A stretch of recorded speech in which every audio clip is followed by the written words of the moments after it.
A votação do marco legal dos Fantasy Games está no Senado e deve ser votada nesta semana. Para comentar esse assunto, eu estou aqui hoje com o Rafael Marcondes, presidente da Associação Brasileira de Fantasy Sports e diretor jurídico do Rei do Pitaco. Tudo bem, Rafael? Oi, Ana Maria, prazer enorme estar aqui com você hoje para a gente conversar um pouquinho sobre esse fato aí que foi tão relevante para a indústria do fantasy. Exatamente. A gente que agradece, a iGaming Brasil, que agradece a sua presença, o seu tempo. E para começar a entrevista, eu queria te perguntar, que incentivos essa nova lei traz para os jogos eletrônicos e plataformas de fantasy games? Ou seja, o Hum. que que muda a partir dela? Ana Maria, acho que excelente a pergunta que você traz aqui para a gente, pelo seguinte, de fato a lei ela traz alguns benefícios tributários, mas para os desenvolvedores de softwares, né, não software de games como cartuchos e fliperamas. Então, esse setor dos jogos eletrônicos, então quem produz cartucho, console ou fliperama está tendo um benefício principalmente de ICMS, porque a lei faz uma equiparação desse segmento com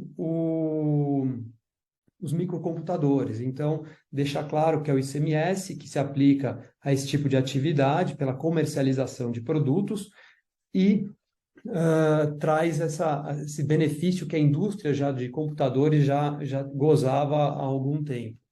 Mas quando a gente olha para a indústria de fantasy, eu acho que essa mensagem é importante ficar clara aqui, não existe qualquer benefício fiscal, tá? Aqui o grande benefício para a indústria é a própria regulamentação em si. A empresa de fantasy, ela não irá em absoluto ter qualquer diferenciação. Ela segue sendo tributada como um prestador de serviço comum no Brasil. Então, não existe para o fantasy em si, em termos tributários, algum benefício. Ah, então tá. Essa era a minha segunda pergunta, que em termos de tributação, se mudaria alguma coisa, né? Não muda, não mudará. Não muda, não muda, Ana Maria. Na verdade, assim, o que as empresas de fantasy pagam hoje, né? Hoje elas tributam, como qualquer prestador de serviço, elas pagam IRPJ, CSL, PIS, COFINS e o ISS, porque eles prestam um serviço de entretenimento, né? Então, até o setor já vem pleiteando aí junto a diversos municípios um código específico que trate do fantasy, da atividade de fantasy, enfim, para ter uma aproximação mais técnica e apropriada com relação à prestação de serviço, porque a gente não tem hoje, mas isso é uma outra briga, né? É uma outra coisa que a gente, como setor, vem pleiteando, mas o marco legal, como eu disse para você, tributariamente não traz benefícios para a indústria de fantasy. O que ele traz de interessante realmente é a segurança jurídica de você ter diretrizes claras para o setor. Tá, ok. Então é isso que seria a melhoria com respeito à aprovação da lei para o Rei do Pitaco como plataforma, foi o que você acabou de citar. Você está respondendo a pergunta antes de eu fazê-la. É só a Não, questão nada. da segurança, né? Eu acho que assim, a segurança é um ponto bastante interessante, Ana Maria, mas tem outras coisas, né, que são importantes aí não só para o Rei do Pitaco, mas para todo o setor. Porque quando a gente olha, eu vejo assim, três pontos focais dentro, quando a gente pensa do ecossistema de fantasy, né?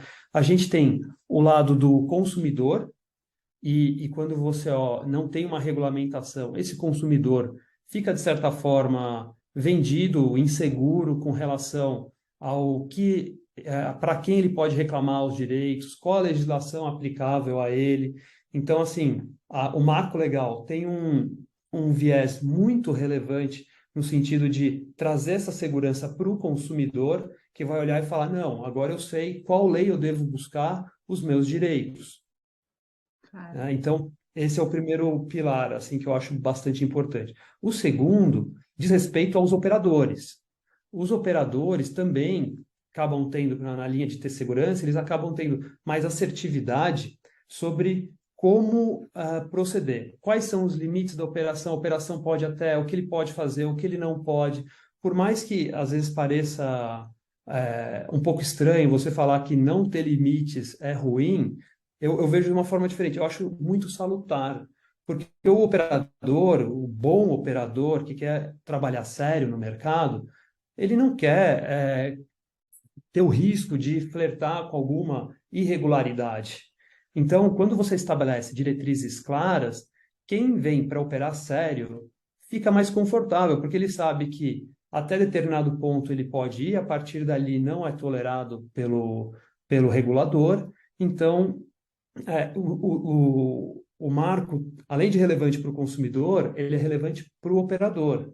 E aí eu falei inicialmente que a gente tinha o quê? Três pilares, três pontos focais, né, que eu acho de atratividade do marco. E o terceiro ponto diz respeito ao próprio mercado em si. E aí, quando eu falo mercado, eu estou falando de potencial de crescimento. Um mercado só cresce quando existe segurança. Por quê? Um novo empreendedor não vai querer arriscar o seu capital se ele não tem certeza do que ele está fazendo, se é admitido, se não é admitido. Mas, quando a gente pensa hoje nesse setor de fantasy, é um setor que é predominantemente dominado por startups.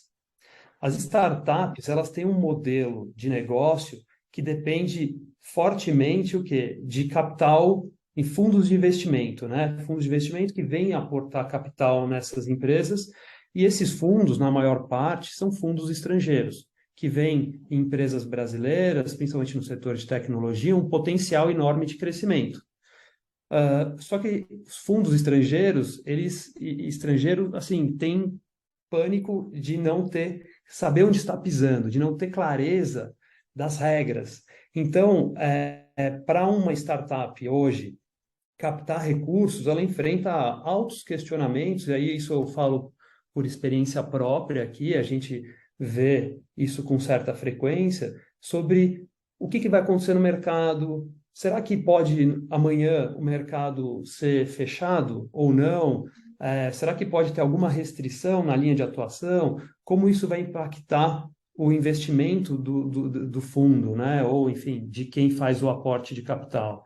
Então, quando essa pergunta que você faz eu falo segurança, segurança de uma forma geral, mas quando a gente começa a aprofundar o tema, você vê que tem várias vertentes e que isso vai beneficiar o setor como um todo. O mercado tende, se esse marco legal aprovado na Câmara for aprovado no Senado, ele tende só a fomentar todo esse ambiente aqui que a gente tem, trazendo novas empresas, trazendo mais recursos para o Brasil, e aí, consequentemente, são geração de empregos diretos, indiretos, geração de receitas, porque, como eu disse para você, as empresas tributam normalmente, como qualquer prestador de serviço, então isso certamente chega nos cofres públicos, né, no caixa do Estado.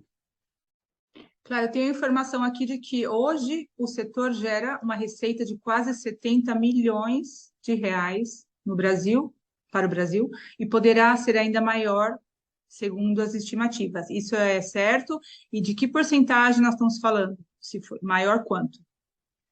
Sim, sim, Ana Maria, certamente, acho que esses números são bastante interessantes.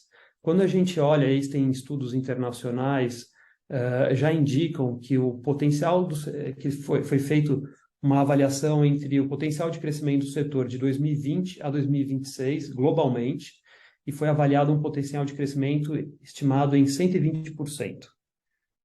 Quando a gente olha o crescimento global da indústria de fantasy no último ano, ela teve um crescimento de 10%. Então, obviamente, que a gente vê uma curva ascendente, né, em termos potenciais. E aí, quando eu olho para o Brasil, a minha percepção é que o Brasil tem totais condições de seguir essa projeção de crescimento que a gente tem hoje para o mercado global. Mas, assim, a regulamentação pode ser um fator decisivo.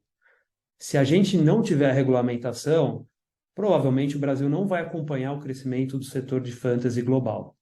Agora, se a gente, de fato, conseguir a aprovação desse marco legal no Senado, eu não tenho absolutamente nenhuma dúvida que o Brasil tem potencial, até porque o Brasil hoje é visto potencialmente como o terceiro maior mercado para o fantasy no mundo, ficando Uhum. apenas atrás dos Estados Unidos, que, para você ter uma ideia, girou ano passado pouco mais de 8 bilhões de dólares em receitas, e Índia, que hoje girou também em 2021, teve um giro em torno de 5 bilhões de dólares. Quando a gente olha para o Brasil, a gente ainda está muito incipiente. O mercado que girou algo em torno de 12 milhões de dólares, a gente está falando que 66 milhões de reais, mais ou menos, talvez 70 aí, dependendo do câmbio, mas a gente está falando de milhões de dólares contra bilhões. Então, imagina o potencial que uma simples regulamentação pode trazer para uma indústria florescer efetivamente, e em termos de retorno também para o governo, né? E aí, quando a gente fala governo, é para todo Estado, porque se você vê que você fizer uma projeção conservadora, que o Brasil atinja, vamos supor, a gente falou Estados Unidos, 8 bilhões, se a gente pegar um quarto desse valor, em termos de crédito, fala 2 bilhões de dólares, já é muita coisa, né?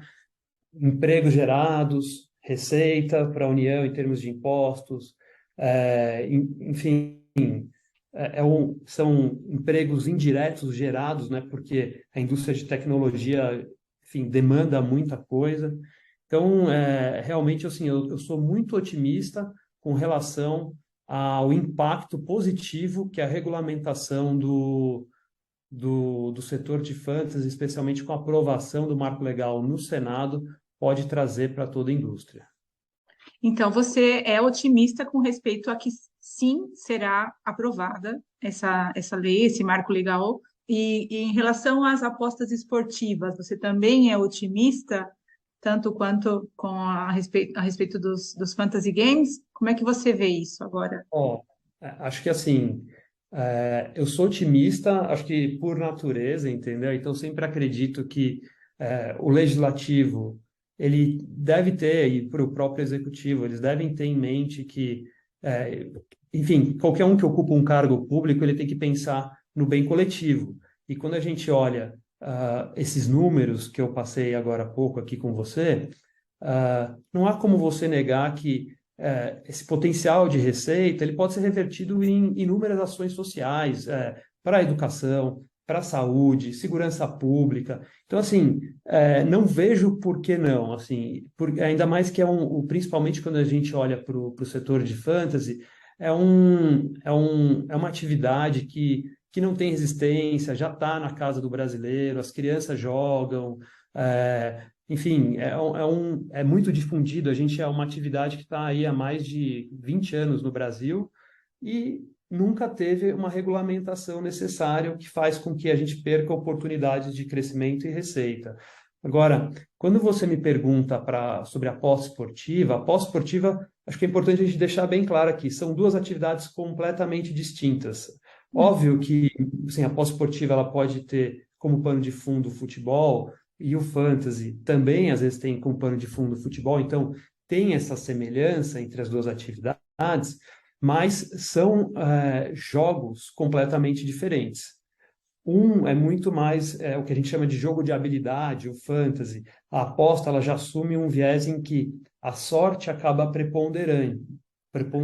Então, são atividades distintas. Mas, feita essa distinção, eu, sinceramente, pelos mesmos motivos que eu acredito pela aprovação do marco legal do fantasy, eu acredito que o governo deve editar esse decreto regulamentador aí que hoje está pendente para o setor de aposta esportiva, porque é o que eu falei, é um mercado que vai trazer, assim como o fantasy, receita, empregos diretos, indiretos, e eu acho que quando a gente pensa na aposta esportiva, ainda tem um elemento diferenciador aqui, porque o fantasy é uma atividade totalmente, como que eu vou te falar assim, as palavras aqui estão me faltando um pouco, mas o fantasy, ele é Tranquilo. uma atividade que conta com uma certa simpatia do grande público por ser, enfim, praticado por crianças, por ter um viés recreativo que é muito interessante. Mas ele não tem problemas do tipo de ter gente explorando aí de maneira irregular, como acontece na pós-esportiva. Na pós-esportiva, quando você olha, ela acaba às vezes gerando alguma rejeição por parte do grande público, porque fica associada a empresas que não são sérias e não querem, enfim, querem tirar algum proveito indevido da situação.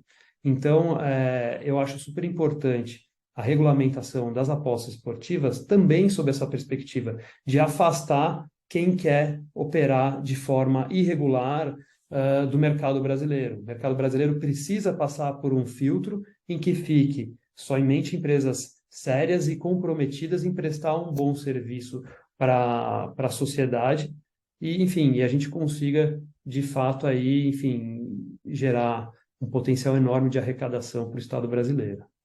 Acho que você quis dizer como se fosse um certo preconceito, não? Da população, das pessoas talvez mais velhas, ou certa camada da população que tem esse É preconceito porque acho que com as apostas ou os jogos de é, cassino.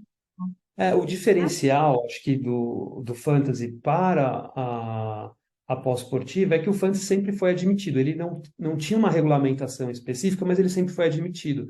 As apostas, diferentemente, assim como jogos de cassino, foram permitidas no Brasil por um tempo, depois foram jogadas para a ilegalidade. As apostas esportivas, salvo engano, algumas gestões passadas, ela foi criminalizada. Algumas gestões não, acho que em 1941, ainda na época da Faz mais de ditadura, 70 anos, né? é, foi criminalizada, e isso faz, assim, quando você criminaliza uma atividade, obviamente que você atrai para ela uma expectativa um pouco negativa do grande público, né? E as pessoas, porque você acaba associando o que é proibido geralmente é o errado, né? E isso atrai um preconceito que eu acho que as apostas esportivas, pouco a pouco, vêm quebrando, mostrando que é uma atividade como qualquer outra, que tem que ter cuidados e, enfim, jogo responsável para que você cuide do cliente. Mas a gente tem tantas outras atividades que precisam desse cuidado também, né? Se a gente olhar cigarro, bebida, até mesmo comida, né? Tem pessoas que comem compulsivamente ou comem de menos. Então, assim, na vida tudo precisa ter um cuidado, né? O exagero, os extremos sempre são perigosos. Eu acho que o grande trabalho que vem sendo feito aí por parte da indústria da pós-esportiva é desmistificar um pouco essa áurea aí de que é algo muito prejudicial para a vida em sociedade. Na verdade, é uma atividade como qualquer outra que precisa ter seus cuidados e que se você tiver empresas sérias e preocupadas com quem está do outro lado dali da relação, que é o consumidor, isso só tem a beneficiar o país, enfim, pelo menos essa é a minha percepção. Muito bom. Rafael, eu queria te agradecer demais a sua informação, a sua contribuição, tá, para a iGaming Brasil, essa entrevista, e ficamos à disposição, esperando o resultado positivo muito em breve, e a gente se fala, assim que tivermos novidades, não? Não, certamente, torçam aí, é um marco muito importante que precisa passar. A gente vem trabalhando como Associação de Brasileira de Fantasy, e, enfim, e a própria, o Rei do Pitaco também é um dos grandes interessados nisso. Esse realmente, como o nome diz, é um marco para a indústria e a gente tem que se esforçar e, enfim, tenho certeza que o Legislativo vai entender, já tem entendido, né? Agora o Senado, acredito eu que não vai fazer de forma diferente, também vai aprovar essa legislação e, enfim, fico à disposição, o que vocês precisarem, é uma satisfação enorme para mim estar aqui no iGaming, conversando com você em especial, Ana Maria, conte comigo sempre. Muito obrigada e até a próxima.